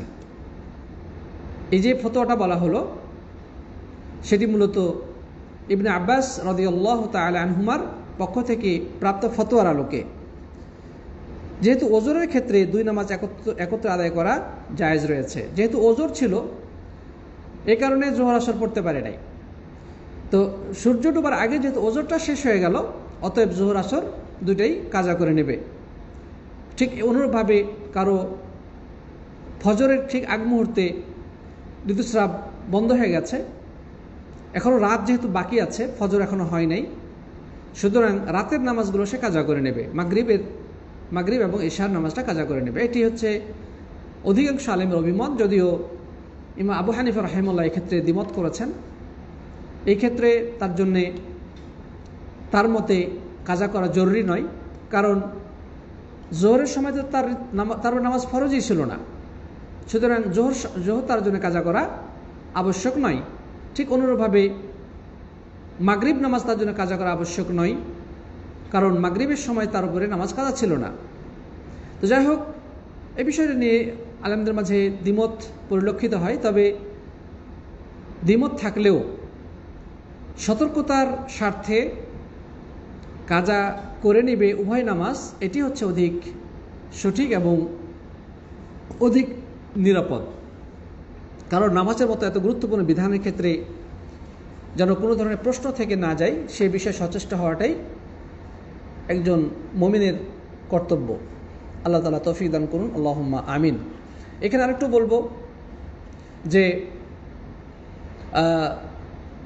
যদি এমন হয় যে মহিলাদের মানে নামাজের সময় হয়ে গেছিল কিন্তু সে নামাজ পড়ে নাই, তারপরে ঋতুস্রাব হয়েছে, যেমন জোহরের সময় হয়ে গেছে কিন্তু সে বিলম্ব করেছে, নামাজ পড়তে বিলম্ব করেছে, তারপরে ঋতুস্রাব চলে আসছে, এখন সে কি করবে? এই জোহরের নামাজটা তার কাঁধে থেকে গেল, মানে তার দায়িত্বে থেকে গিয়েছে, যেহেতু সে সময় হওয়ার পরেও পড়ে নাই। এই জন্য এই নামাজটা তাকে ঋতুস্রাব বন্ধ হওয়ার পরে আদায় করতে হবে। আশা করি বিষয়টি ক্লিয়ার হয়েছে। এমনকি আলেমগণ বলেছেন যে 1 রাকাতও পড়ার সময় পেয়েছিল, মানে 4 রাকাত বিশিষ্ট নামাজের মধ্যে 1 রাকাত এমন সময় শুরু হয়েছে যে 1 রাকাত পড়লে সে পড়তে পারত, কিন্তু সে পড়ে নাই, তাহলে পরবর্তীতে এই নামাজটা কাজা করে নিতে হবে। কিন্তু যদি এমন হয় যে নামাজের সময় শুরু হওয়ার আগেই তার স্রাব চলে আসছে, তাহলে এই নামাজটা কাজা করার দরকার নাই। কারণ হচ্ছে এই নামাজ এর সময় হওয়ার সময় সে মূলত নাপাক অবস্থায় ছিল, তার উপর নামাজটা ফরজ ছিল না, অতএব তার এটা নামাজ কাজা করার দরকার নেই। জি, আশা করি বিষয়টি আপনারা বুঝতে পেরেছেন। আল্লাহ তাআলা আমাদের সবাইকে বোঝার তৌফিক দান করুন, আল্লাহুম্মা আমিন। সাথী বন্ধুগণ, আমরা আরেকটি বিষয় বলবো, সেটি হচ্ছে মহিলাদের ঋতুস্রাব অবস্থায় আর কোন কাজ করা হারাম। সেটি হচ্ছে যে অন্তরায় ছাড়া, মানে কাপড়ের আবরণ বা হাত মোজা পরিধান করা ছাড়া সরাসরি মুসহাফ স্পর্শ করা হারাম। ঋতুস্রাব অবস্থায় এই নিজে লিখিত বাইন্ডিং করে যে কোরআন, এই কোরআন স্পর্শ করতে হলে মহিলাদের জন্যে ঋতুস্রাব অবস্থায় সরাসরি স্পর্শ করা জায়েজ নেই। তবে জরুরতের ক্ষেত্রে হাতে মোজা পরে, হ্যান্ড গ্লাভস পরে অথবা উপরে গিলাফ সহকারে বা কোনো কাপড়ের আবরণ দিয়ে তারা ধরতে পারে, এতে কোনো সমস্যা নেই, কিন্তু সরাসরি ধরবে না। তবে মোবাইলে যে কোরআন রয়েছে বা কম্পিউটারের ডিভাইস, এগুলোতে হাত দিয়ে স্পর্শ করলেও কোনো ক্ষতি নেই, মূলত এটা কারণে এটা কোরআন নয়। সাথী বন্ধুগণ, এ মর্মে রাসূল আকরাম সাল্লাল্লাহু আলাইহি ওয়াসাল্লাম বলেছেন যে রাসূল করিম সাল্লাল্লাহু আলাইহি ওয়াসাল্লাম যখন আমর ইবনে হাজম রাদিয়াল্লাহু তাআলার নিকট এটা পত্র প্রেরণ করেছিলেন, তাতে লেখা ছিল যে লা ইয়ামাসসুল কুরআনা ইল্লা তাহিরুন, অর্থাৎ পবিত্র ব্যক্তি ছাড়া কেউ কোরআন স্পর্শ করবে না। এটি মুওয়াত্তা মালিকে সহিহ সনদে বর্ণিত হয়েছে। সাথী বন্ধুগণ, তাহলে আমরা বুঝতে পারলাম যে মহিলাদের আবরণবিহীনভাবে সরাসরি মুসহাফ স্পর্শ করা জায়েজ নেই ঋতুস্রাব চলাকালীন সময়। তবে প্রয়োজন বোধে তারা স্পর্শ করতে পারে কাপড়ের অন্তরায় সহকারে অথবা হাত মোজা অথবা কোনো কিছু আড়াল বা আবরণ দিয়ে তারা সেটা ধরতে পারে। আর পড়ার ব্যাপারে যেটা কথা হচ্ছে যে কোরআনে কারীম তিলাওয়াত করা যাবে কিনা, এই ব্যাপারে ইমাম নওয়াবী রাহিমাহুল্লাহ যেটা বলেছেন সেটি হচ্ছে যে যদি মনে মনে কোরআন তেলাওয়াত করে কোনো আপত্তি নেই, অর্থাৎ সামনে কোরআন খোলা আছে বা মোবাইলে কোরআন খোলা আছে বা ডিভাইস যেগুলো কম্পিউটারে কোরআন খোলা আছে অথবা কোথাও দেওয়ালে কোরআন আয়াত লেখা আছে, সে যদি মনে মনে তেলাওয়াত করে তাতে কোনো আপত্তি নেই, এটা নিয়ে কেউ দ্বিমত করেন নাই। কিন্তু মুখে উচ্চারণের ক্ষেত্রে আলেমদের মাঝে দ্বিমত রয়েছে যে মহিলারা ঋতুস্রাব চলাকালীন সময় মুখে উচ্চারণ করে কোরআন তেলাওয়াত করতে পারবে কি না। তো এ বিষয়ে আলেমদের যেটা দ্বিমতের মধ্যে একটা দ্বিমত হলো যে স্বাভাবিকভাবে এই অবস্থায় কোরআন পড়া যাবে না। যেমন নবী সাল্লাল্লাহু আলাইহি ওয়াসাল্লাম একটা হাদিসের মধ্যে বলেছেন লা তাকরাউল হায়দু ওয়াল জুনুবু শাইআম মিনাল কোরআন, যে হায়েজ এবং নাপাক ব্যক্তি কোরআনে কারীম পড়বে না। কিন্তু এই হাদিসটি সনদগতভাবে দুর্বল। এই কারণে আলেমগণ যেটি বলেন যে ঋতুস্রাব অবস্থায় কোরআনে কারীম স্বাভাবিকভাবে তেলাওয়াত না করাই ভালো, মানে নফল ইবাদত হিসেবে তেলাওয়াত না করাই ভালো, কিন্তু জরুরত থাকলে পড়া জায়েজ রয়েছে। জরুরত বলতে যেমন কোরআনে কারীম মুখস্থ করা আছে, এখন এই 7-8 দিন 10 দিন এই ঋতুস্রাব চলাকালীন পূর্ণ সময়টা যদি তেলাওয়াত মোটেও না করে তাহলে ভুলে যেতে পারে, ভুলে যাওয়ার আশঙ্কা রয়েছে। তবে সেই ক্ষেত্রে কোরআনের হেফজ ঠিক রাখার জন্যে তেলাওয়াত করা জায়েজ রয়েছে, এটা জরুরত। অথবা কোনো মহিলা বাচ্চাদেরকে কোরআন শেখায় বা কাউকে কোরআন পড়ানো শেখায়, কোরআনের টিচার, সুতরাং এটা একটা জরুরত, একটা প্রয়োজন। সুতরাং এই অবস্থায় সে তাকে কোরআন পড়াতে পারে, এতে কোনো আপত্তি নেই। তবে এই সময় কোরআন ধরতে হলে হাত মোজা বা কোনো একটা আবরণের সাহায্যে ধরবে, সরাসরি কোরআন ধরা থেকে বিরত থাকবে। তবে নফল ইবাদত হিসেবে ঋতুস্রাব অবস্থায় তেলাওয়াত না করাই নিরাপদ, যেহেতু মাসলাটা দ্বিমতপূর্ণ। সুতরাং দ্বিমতের স্বার্থে আমরা বলবো যে নফল ইবাদত হিসেবে না করাই ভালো। তবে প্রয়োজন যেহেতু যেখানে প্রয়োজন রয়েছে সেখানে সতর্কতার সাথে কাপড় দিয়ে ধরে বা হাত মোজা সহকারে ধরে তেলাওয়াত করতে পারে, পড়তে পারে। যেমন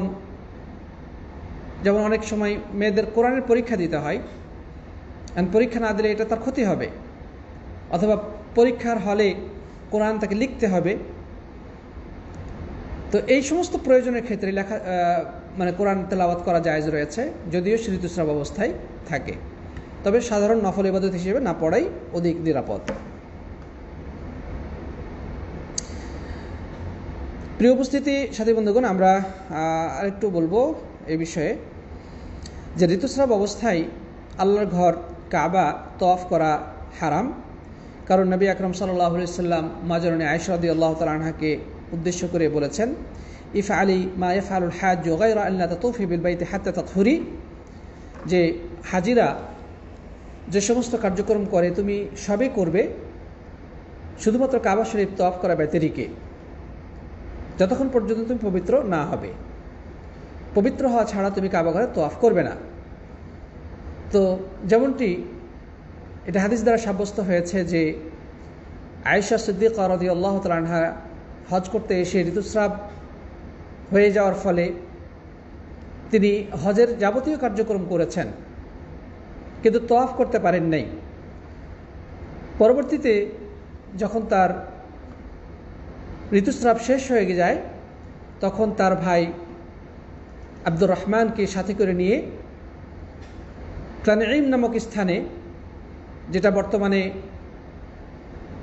মক্কার অদূরে অবস্থিত, যেটাকে বলা হয়ে থাকে মসজিদে আয়েশা, এই ঘটনাকে কেন্দ্র করেই সেখানে একটা মসজিদ তৈরি করা হয়েছে এবং সেটার নাম রাখা হয়েছে মসজিদে আয়েশা। তো সেই তানঈম এটা হচ্ছে হারামের সীমান্ত।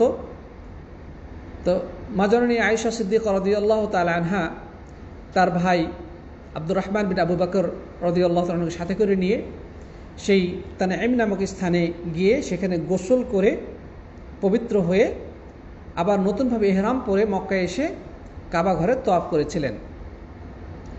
তাহলে এটা দ্বারা প্রমাণিত হলো যে ঋতুস্রাব চলাকালীন সময় নারীদের কাবা ঘরে তওয়াফ করা জায়েজ নেই, বরং যেমনটি আমরা ইতিপূর্বে উল্লেখ করেছি যে সমস্ত ক্ষেত্রে পবিত্রতা আবশ্যক সেগুলোর মধ্যে অন্যতম একটি হলো কাবা ঘরের তওয়াফ করা।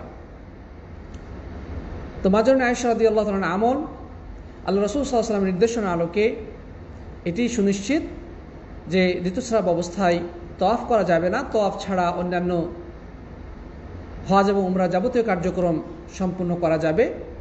ইভেন সাফা মারফাতে সাইও করতে কোনো আপত্তি নেই। পবিত্র হলে তারপরে পবিত্রতা অর্জন করে যথারীতি কাবা ঘরের তওয়াফ করতে পারবে, যেটি সেই বুখারী মুসলিমের হাদিস দ্বারা প্রমাণিত হলো। তারপরে আরেকটি বিষয় আমরা বলবো, সেটি হচ্ছে যে মহিলাদের ঋতুস্রাব চলাকালীন সময় মসজিদে অবস্থান করা জায়েজ নেই। একান্ত দরকারে মসজিদে ঢোকা জায়েজ রয়েছে,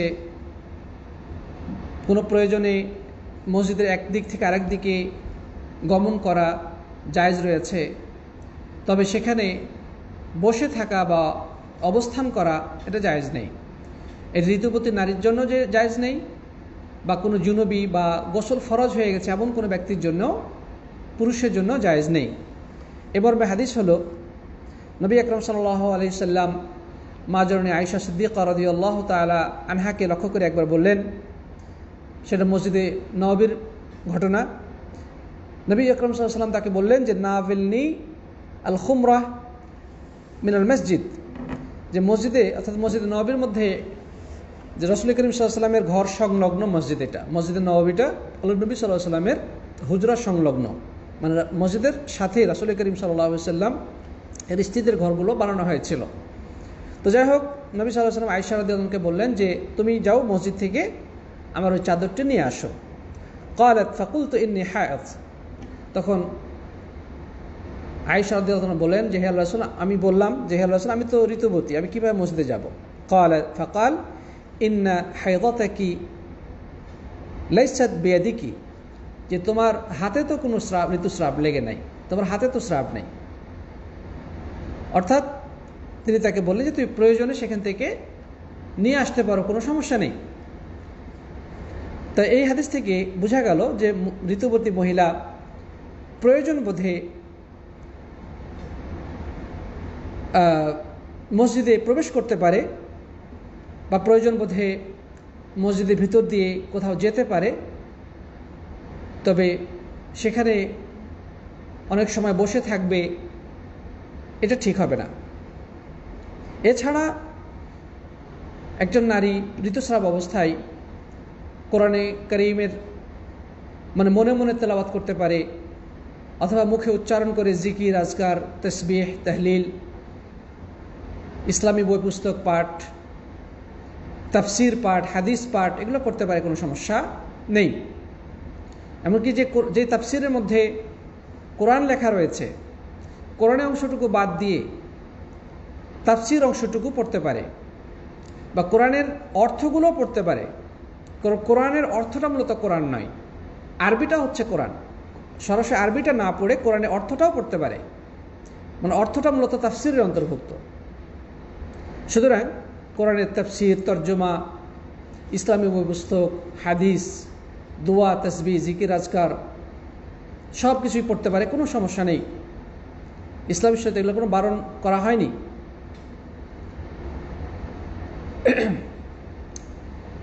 এমনকি সকাল সন্ধ্যার যে আজকারগুলো রয়েছে, সে আজকারের মধ্যে যেমন নাস, ফালাক, ইখলাস, এই সূরাগুলো পড়া, সকালের আজকার, সন্ধ্যার আজকার, এগুলোও পড়তে পারে। তখন এগুলো জিকিরের নিয়তে পড়বে, কোরআন তেলাওয়াতের নিয়তে নয়। অথবা রুকিয়া হিসেবে ঝাড়ফুঁক করার সময় যে বাচ্চাকে ঝাড়ফুঁক করার প্রয়োজন হয়, তখন এই সূরাগুলো পড়ে ফু দিতে পারে, কোনো সমস্যা নেই। সূরা ফাতিহা পড়ে ফু দিতে পারে, যদিও সে ঋতুস্রাব অবস্থায় আছে। তখন তার নিয়ত হবে কোরআন তেলাওয়াত নয়, বরং রুকিয়া হিসেবে, ঝাড়ফুঁক হিসেবে এগুলো পড়তে পারে, কোনো সমস্যা নেই। প্রিয় বন্ধুগণ, তাহলে আমরা বিষয়টি বুঝতে পেরেছি। নারীদের জন্য ঋতুস্রাব অবস্থায় সব ধরনের হালাল কাজ করা জায়েজ রয়েছে। বাড়ির প্রয়োজনীয় সব কিছুই করতে পারবে, স্বামীর সাথে তারা একসাথে বসে থাকতে পারবে, শুয়ে থাকতে পারবে, বিনোদনমূলক কার্যক্রম তারা করতে পারবে স্ত্রী সহবাস ব্যতিরেকে। আর কোরআনে কারীম সরাসরি মুখ দিয়ে উচ্চারণ করে তেলাওয়াত ছাড়া, একান্ত জরুরত হলে সেটা ভিন্ন কথা, সেক্ষেত্রেও করা যাবে। আর জরুরত ছাড়া সরাসরি মুখ দিয়ে উচ্চারণ করে তেলাওয়াত না করে মনে মনে স্মরণ করতে পারে, অথবা অন্যান্য দোয়া, তাসবিহ, জিকির, আজকার এগুলো পড়তে পারে। ইভেন কোরআনের যে দোয়াগুলো আছে, দোয়ার নিয়তে পড়তে পারে। রব্বানা আতিনা ফিদ দুনিয়া, রব্বানা যালামনা আনফুসানা, এই দোয়া, যেগুলো দোয়ার নিয়তে পড়তে পারে। রুকিয়া হিসেবে ঝাড়ফুঁকের যে দোয়াগুলো আছে বা যেই সূরাগুলো আছে, সেগুলো পড়তে কোনো সমস্যা নেই। সকাল সন্ধ্যার আজকার হিসেবে কোরআনে যে সূরাগুলো রয়েছে, বা ঘুমের পূর্বে যে সূরা মুলক, এটি একটি রাতের আমল, এটিও পড়তে পারে, কোনো সমস্যা নেই ইনশাআল্লাহ।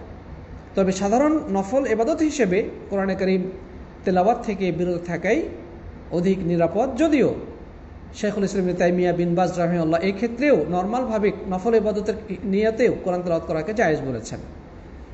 কিন্তু আমরা আলেমদের বিভিন্ন মতামতের আলোকে সতর্কতার স্বার্থে বলবো যে নফল ইবাদত হিসেবে না করাই ভালো, তবে জরুরত হলে ইনশাআল্লাহ পড়া জায়েজ রয়েছে। হ্যাঁ, সূরা বাকারার শেষ 2 আয়াতও সকাল সন্ধ্যার আমল হিসেবে অথবা রাত্রের আমল হিসেবে পড়তে পারেন, ইনশাআল্লাহ কোনো সমস্যা নেই। সংক্ষেপে আর একটু কথা আছে, যেহেতু সময় তো শেষের দিকে। যাই হোক, প্রিয় সাথী বন্ধুগণ, আরেকটি বিষয় আমরা বলবো, সেটি হচ্ছে যে মহিলাদের ঋতুস্রাবের পরে বা আগে যে হলুদ আব এক প্রকার রক্ত প্রবাহিত হয়, বের হয়, বা ময়লাযুক্ত পানির মতো ধূসর রঙের এক ধরনের রক্ত প্রবাহিত হয়, এটার ব্যাপারে ইসলামের হুকুম কি? অর্থাৎ হায়েজের বৈশিষ্ট্য এবং ধরন প্রকৃতি সম্পূর্ণ রক্ত নয়, বরং এটা হলুদ আব মিশ্রিত রক্ত, হলুদ হলুদ ভাব। আবার একটা হচ্ছে যে ময়লাযুক্ত পানির মতো ধূসর রঙের রক্ত, একটু হাইজ থেকে ভিন্ন। এই ব্যাপারে কথা হলো যে মহিলাদের নির্দিষ্ট ঋতু সময়ের মেয়াদের মধ্যে, অর্থাৎ নির্দিষ্ট যে সময় তাদের ঋতুস্রাব হয়, এই সময় যদি এই ধরনের রক্ত প্রবাহিত হয়, হলুদাব যেটাকে আরবিতে বলা হয় সুফরা, আর ময়লাযুক্ত পানির মতো ধূসর রঙের এটাকে বলা হয় কুদ্রা নাকি কাদ্রওয়া কাদ্রওয়া। যাই হোক, এই ধরনের যদি রক্ত এই ধরনের যদি স্রাব নির্গত হয়, তবে হায়েজের সময়ের মধ্যে হলে হায়েজ হিসেবেই গণ্য হবে। ঠিক একইভাবে হায়েজ শুরু হওয়ার আগেই, হায়েজ শুরু হচ্ছে তার আগে থেকেই বা হবে যে নির্দিষ্ট সময় চলে আসছে তার আগে থেকেই এই ধরনের হালকা হলুদাব মিশ্রিত রক্ত প্রবাহিত হচ্ছে, বা একটু ময়লাযুক্ত রক্ত আসা শুরু হয়েছে, অথবা ঋতুস্রাব শেষের দিকে চলে আসছে, তারপরেও দেখা যাচ্ছে হালকা হালকা হলুদাব এই রক্ত আসছে বা ধূসর রঙের রক্ত আসছে, এই পুরো সময়টাকে ঋতুস্রাব হিসেবে গণ্য করতে হবে। হায়েজের মধ্যে অথবা এর সাথে সম্পৃক্ত সময়ের মাঝে যদি এ ধরনের রক্ত আসে তাহলে সেটাকে হায়েজ হিসেবে গণ্য করতে হবে। কিন্তু হায়েজ থেকে পবিত্র হওয়ার পরে, হায়েজ থেকে পূর্ণ পবিত্র হয়ে গেছে, তারপরে একদিন পরে দুদিন পরে দেখা যাচ্ছে আবার একটু হলুদ হলুদ ভাব আসছে, অথবা একটু ময়লাযুক্ত পানির মতো রং দেখা যাচ্ছে, তাহলে এই ক্ষেত্রে এটাকে হায়েজ হিসেবে গণ্য করা হবে না। এ মর্মে উম্মে আতিয়া রাদিয়াল্লাহু তাআলা আনহা বলেন যে আমরা পবিত্র অর্জনের পরে সুফরা বা কুদরা গণনার মধ্যে ধরতাম না। এটি সুনান আবু দাউদে, সহিহ বুখারীতে বর্ণিত হয়েছে। তো যাই হোক, উম্মে সালামা রাদিয়াল্লাহু তাআলা এই হাদিস থেকে আমরা পেয়ে গেলাম যে হায়েজ থেকে পবিত্র হওয়ার পরে যদি এ ধরনের হালকা হলুদ রং বিশিষ্ট বা ময়লা পানির মতো ধূসর রং বিশিষ্ট রক্ত প্রবাহিত হয়, সেটা হায়েজ হিসেবে পরিগণিত হবে না। কিন্তু যদি হায়েজের সাথে সম্পৃক্ত থাকে, হয় এর আগে অথবা পরে, একেবারে লাগালাগি, মাঝখানে কোনো বিচ্ছিন্নতা নেই, অথবা হায়েজ যে সময় হয় এই সময়ের মাঝে যদি এগুলো দেখা যায়, তাহলে এটাকে হায়েজ হিসেবেই গণ্য করতে হবে। সম্মানিত দিনী ভাই এবং বোনেরা, এখানে একটি মাসলা আমরা বলবো, সেটি হচ্ছে যে একজন নারী কিভাবে বুঝতে পারবে যে তার ঋতুস্রাব শেষ হয়েছে। ঋতুস্রাব শেষ হওয়ার দুইটি চিহ্ন আলেমগণ উল্লেখ করেছেন। একটি হচ্ছে আল কাসসাতুল বাইদা, তার সাদা পানি, চুন মিশ্রিত সাদা পানির মতো এক প্রকার বস্তু যদি লজ্জাস্থান দিয়ে বের হয়, তবে সেটা পবিত্রতার আলামত হিসেবে গণ্য করা হবে। অর্থাৎ ঋতুস্রাবের যে রক্ত সেটা তো বন্ধ হয়ে গেছে, বন্ধ হওয়ার পরে সাদা চুন বিশিষ্ট পানির মতো এক প্রকার সাদা যদি পানি বের হয়, তাহলে বুঝতে হবে যে সে এখন তার হায়েজ শেষ হয়ে গেছে। অথবা সে কাপড়ের টুকরা, টিস্যু অথবা তুলা লজ্জাস্থানে দিয়ে যদি দেখতে পায় যে কোনো কিছুই বের হচ্ছে না, একেবারে সম্পূর্ণ শুষ্ক হয়ে গেছে, তাহলে বুঝতে হবে তার স্রাব শেষ। এই অবস্থায় তার জন্য করণীয় গোসল করে পরিপূর্ণভাবে পবিত্রতা অর্জন করবে এবং এরপরে যথারীতি সালাত, সিয়াম, স্বামীর সাথে সহবাস বা অন্যান্য যেগুলো নিষিদ্ধ কাজ ছিল ঋতুস্রাব হওয়ার কারণে, সেগুলো যথারীতি শুরু করতে পারবে ইনশাআল্লাহ। তাহলে আমরা জানতে পারলাম যে কিভাবে একজন মেয়ের ঋতুস্রাব বন্ধ হয়েছে বলে জানা যাবে। দুইটি উপায়। একটি হচ্ছে যে সাদা পানি জাতীয় বস্তু লজ্জাস্থান থেকে বের হওয়া, এটি হায়েজ শেষ হওয়ার একটি আলামত। আরেকটি হচ্ছে পরিপূর্ণ শুষ্ক হয়ে যাওয়া, কাপড়ের টুকরো বা টিস্যু অথবা তুলা ইত্যাদি দিয়ে পরীক্ষা করে দেখতে হবে যে কোনো কিছু বের হচ্ছে কিনা। যদি সম্পূর্ণরূপে শুষ্ক হয়ে যায়, কোনো কিছু বের না হয়, তবেও এটি পবিত্রতার আলামত হিসেবে ধর্তব্য হবে। তো যাই হোক, হায়েজ শেষ হয়ে গেলে তার জন্য কি করণীয়? এর করণীয় হচ্ছে গোসল করা, অর্থাৎ পবিত্রতা অর্জনের উদ্দেশ্যে ফরজ গোসলের নিয়ম ফলো করে গোসল করতে হবে। আমরা এর আগে আলোচনা করেছি কিভাবে ফরজ গোসল করতে হয়, সে বিষয়টা অবশ্যই আপনাদের জানা আছে বা আমরা সকলেই জানি। তো মোট কথা, সারা শরীর ভালোভাবে ধৌত করতে হবে গোসলের ক্ষেত্রে, মুখে পানি দিয়ে গড়গড়া করে পুরো শরীর এমনভাবে ভেজাতে হবে যেন কোথাও শুষ্ক থেকে না যায়। তারপরে নবী আকরাম সাল্লাল্লাহু আলাইহি সাল্লাম আরেকটি জিনিস যেটা বলেছেন সেটি হচ্ছে যে গোসল শেষ করার পরে কোনো সুগন্ধিযুক্ত মানে টিস্যু বা তুলা লজ্জাস্থানে দিয়ে দেওয়ার এটি হচ্ছে মুস্তাহাব। নবী আকরাম সাল্লাল্লাহু আলাইহি সাল্লাম আসমা রাদিয়াল্লাহু তাআলা আনহাকে এমনটি নির্দেশনা দিয়েছিলেন, সহিহ মুসলিমে এটি বর্ণিত হয়েছে যে গোসল করার পরে সুগন্ধি ব্যবহার করা যেন শরীরের মধ্যে যে একটা মানে দুর্গন্ধ ভাব সেটা দূরীভূত হয়ে যায়। এই জন্য লজ্জাস্থানে এই জাতীয় একটু তুলা বা টিস্যুতে সুগন্ধি ব্যবহার করে লজ্জাস্থানে লাগিয়ে দিবে বা ব্যবহার করবে, এটা উত্তম। এখানে অনেকে প্রশ্ন করেন যে এই সময় নাভির নিচের লোম পরিষ্কার করা জরুরি কিনা। আমরা বলবো যে যদি প্রয়োজন হয় তাহলে করবে, আর প্রয়োজন না হলে করার দরকার নেই।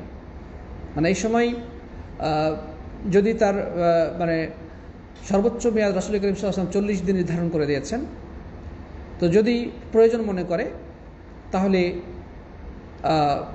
সে লজ্জাস্থানের লোম পরিষ্কার করবে, আর যদি প্রয়োজন না থাকে তাতে কোনো সমস্যা নেই, এটা পরে করলেও চলবে, এটা এক্ষেত্রে আবশ্যক নয়। নবী আকরাম সাল্লাল্লাহু আলাইহি ওয়াসাল্লাম বলেছেন, ইদা আকবালাতিল হাইদাহ ফাদাইস সালাহ ওয়া ইদা আদবারাত ফাগতাসিলি ওয়াসাল্লি। নবী আকরাম সাল্লাল্লাহু আলাইহি ওয়াসাল্লাম বলেন যে যখন তোমার হায়েজ শুরু হবে তখন তুমি সালাত পরিত্যাগ করবে, সালাত ছেড়ে দেবে, আর যখন ঋতুস্রাব শেষ হয়ে যাবে তখন তুমি গোসল করে সালাত আদায় করবে। সাথী বন্ধুগণ, আমরা যাই হোক এর মাধ্যমে হায়েজ সংক্রান্ত কিছু মাসলা মাসাইল আলোচনা শেষ করলাম। তো এই বিষয়ে আরও অনেক কথা রয়েছে, আরও অনেক ধরনের প্রশ্ন রয়েছে, হয়তো আমরা সে ধরনের প্রশ্ন সব উত্তর দিতে পারবো না। তো আশা করি মৌলিক বিষয়গুলো আমরা জানতে পেরেছি, হয়তো ভবিষ্যতে ইনশাআল্লাহ আরও বিস্তারিত আলোচনা হবে। সামনে আমাদের আলোচনা রয়েছে ইস্তেহাজা বা রক্তপ্রদর রোগ, এরপরে নেফাস বা সন্তান প্রসবোত্তর স্রাব, এই সংক্রান্ত বিষয়গুলো ইনশাআল্লাহ নেক্সটে আমরা আলোচনা করব। তো আজকে এ পর্যন্তই। আশা করি আমরা হায়েজ সংক্রান্ত মাসলাগুলো কিছুটা হলেও জানতে পেরেছি। আল্লাহ তাআলা সবাইকে কোরআন সুন্নাহ ভিত্তিক বিশুদ্ধ কথাগুলো জেনে সে আলোকে আমল করা তৌফিক দান করুন, আল্লাহুম্মা আমিন। আমাদের কথার মধ্যে যদি কোনো ভুল ত্রুটি হয়ে থাকে আল্লাহ যেন সেগুলো ক্ষমা করে দেন, আল্লাহুম্মা আমিন। আর বিষয়গুলো খুবই সূক্ষ্ম, সুতরাং কিছু ভুল ত্রুটি হয়ে যাওয়া স্বাভাবিক নয়। আমাদের সর্বোচ্চ চেষ্টা করতে হবে বিশুদ্ধ বিষয়ে জ্ঞান অর্জন করা, ইনশাআল্লাহ। আল্লাহ সুবহানাহু ওয়া তাআলা আমাদেরকে কবুল করুন এবং সব ধরনের অজ্ঞতা, ভুল ত্রুটি এবং গুনাহ থেকে রক্ষা করুন, আল্লাহুম্মা আমিন। আমাদের পেজে কিছু ভাই অযথা অ্যাডভার্টাইজিং করে যাচ্ছে, আমরা অচিরেই তাদেরকে ইনশাআল্লাহ পেজ থেকে ব্যান করে দেব। জি, জাযাকুমুল্লাহ খায়রান। সবাইকে অনেক অনেক ধন্যবাদ জানিয়ে আলোচনা এখানে সমাপ্ত করছি। হাযা সাল্লাল্লাহু আলা নবিয়িনা মুহাম্মদ ওয়া আলা আলিহি ওয়া সাহবিহি আজমাইন। আসসালামু আলাইকুম ওয়া রাহমাতুল্লাহি ওয়া বারাকাতুহু।